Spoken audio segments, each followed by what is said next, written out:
afternoon, everybody. It is the PGA DFS First Look Show for the U.S. Open. Geoff, I might be calling it the U.S. Open Invitational. I might just add that extra name on here to the end of it. So if I do slip up a couple of times, forgive me. But nonetheless, it is major week. It may feel a little bit different.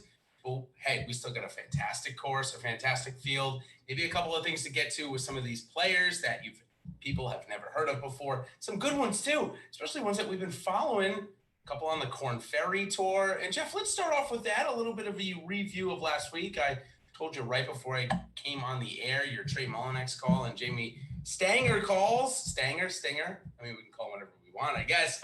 Paid off. But how was your PGA week?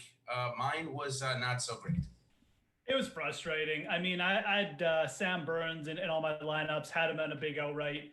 The guy, obviously, 15 under after 36 holes. I mean, you figure, what, worst, he's going to shoot 5 under on the weekend and maybe, get himself into like a playoff or a top 3 position. And then it just didn't happen. It just a little bit too many mistakes, just leaked a couple strokes. He wasn't even playing that bad, but that was bad. And then, I had Christopher Ventura was like my big sleeper call of the week, had a big outright on him too. He was one back going into the final round. Just could not, I mean, he didn't play poorly. I don't even think he made a bogey on Sunday, Ventura. Or if he did, he made like 1. So he just couldn't make birdies. These guys are just throwing away strokes on the par 5s, which is almost like making a bogey on that course. So it was frustrating, but yeah, I mean, like I told you before, I kind of due for a week like that. I mean, I've been running pretty good with guys getting in the top 5 and even some guys closing out, but it was frustrating to watch because, but like I said, like Saturday morning, I was like, I'm going to have multiple things. I got guys going on the Corn Ferry Tour too, but that's golf betting and DFS, man. I mean, things can look good the first 2 days and then it just all falls apart. So. Sure does. And for me, I guess I had Harry Higgs. He was probably the highlight of my week. He'd come off a pretty good event at the BMW, I think it was, or the Northern Trust. One of the two. He'd flashed some form. And then they threw him in on those like interviews. They kind of made him like a highlight of the week.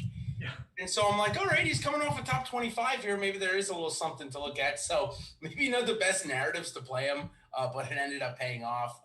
He definitely was the highlight of my week. But let's go ahead and break down a couple of the other things that happened at the Safeway Open. Stewart Cink's win out of nowhere. I mean, we've been talking about the Safeway Open for a couple of minutes now. We haven't even mentioned the winner. Yeah. Stewart Cink, a family win. Just, I guess, really cool. Maybe nothing much to necessarily talk a bit about it, but cool that he had his son on the bag. Must have been really fun for him. He doesn't even get to play this week, so I don't know what much to say other than that about it. Yeah, exactly. It's just one of those things. I mean, it was such a tightly packed leaderboard. I mean, once it got packed, I mean, obviously my expectations changed from, I wasn't, anyone could have come out. Like, it wouldn't have shocked me. Anyone from, 13 under, these guys all had chances. So guy like Stewart Cink coming, I mean, at that point, you weren't really shocked. I mean, it's still shocking to think that he won, but, it's that type of event. And once Burns and let everybody back in, and kind of Higgs, the same thing. I mean, it was kind of bound that someone like that was going to pop up. So, yeah, strange to see. I mean, Stewart Cink is still